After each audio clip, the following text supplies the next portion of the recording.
যখন সে ইলমে দ্বীন অর্জন করবে তখন তার জন্য সকল কাজ করা সহজ হবে। সে বুঝবে কোনটা হালাল কোনটা হারাম এবং জেনে সেইভাবে করে আমল করতে পারবে। একজন মানুষ যদি ইলমে দ্বীন না শিখে এটার কত বিশাল ক্ষতি। আমি ছোট্ট একটা ঘটনা বলি। ঢাকাতে এক মহিলা, তার স্বামী ইন্তেকাল করেছে। ইন্তেকাল করার সময় ওই পুরুষ তার স্ত্রী এবং দুইজন ছেলে রেখে ইন্তেকাল করেছে। দুই ছেলে রেখে ইন্তেকাল করেছে। কিছুদিন পর ওই পুরুষ ইন্তেকাল করার সময় তার স্বামীকে তার স্ত্রীকে একটা বাড়ি মালিক বানিয়ে দিয়ে গেছে। বলেছে যে এই বাড়ি এটা তোমার নামে লিখে দিলাম, তুমি এই বাড়ির ভাড়া উঠিয়ে খাবা, তোমার সংসার স্বাভাবিকভাবে চলবে, কোনো পেরেশানি হবে না। এখন স্বামী ইন্তেকাল করার পর ওই মহিলা দাবি করছে, মহিলার কাছে তার ছেলেরা দাবি করছে যে আমাদের নামে এই বাড়ি লিখে দাও।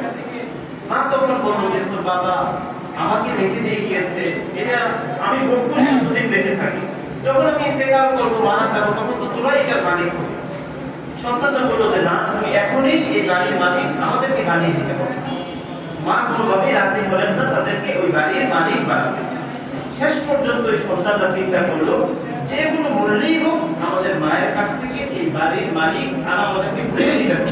ভাই নাড়াচাড়া এটার জন্য তারা এগুলা ভাই একবার কাবিন নামার যে অফিস, কাজী এমন হইলে ভাই ভিডিও করা লাগবে না।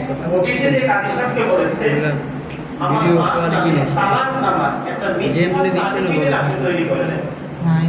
যখন মায়ের নামে এই মিথ্যা সার্টিফিকেট তৈরি ঠিক আছে, যে তার বাবা মৃত্যুর আগে তাকে তালাক দিয়েছে, কি এই ভিডিও দিয়ে সার্টিফিকেট তৈরি করে তার মায়ের বিরুদ্ধে মামলা দিয়েছে।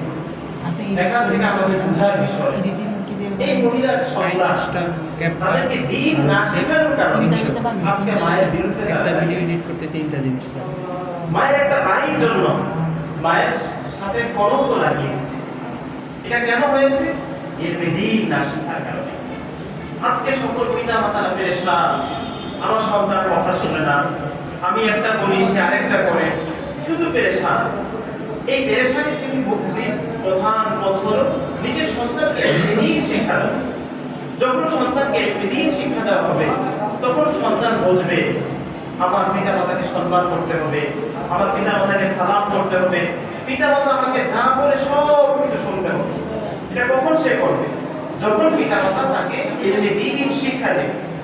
এবং একজন বাবা, একজন সন্তান যখন জন্মগ্রহণ করে, জন্মগ্রহণ করার পরে বাবার কোনো কিছু হক আবশ্যক হয়।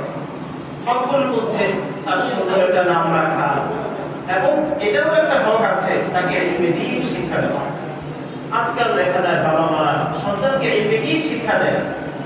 একজন সন্তান যখন জাহান্নামে যাবে তখন সে আল্লাহকে বলবে, আল্লাহ আমি একা জাহান্নামে যাব না, আমার পিতা আমার মা যদি আমাকে ইলমে দ্বীন শেখাতো তাহলে আজকে তো আমি জাহান্নামে যেতাম না, আমি আপনাকে চিনতাম।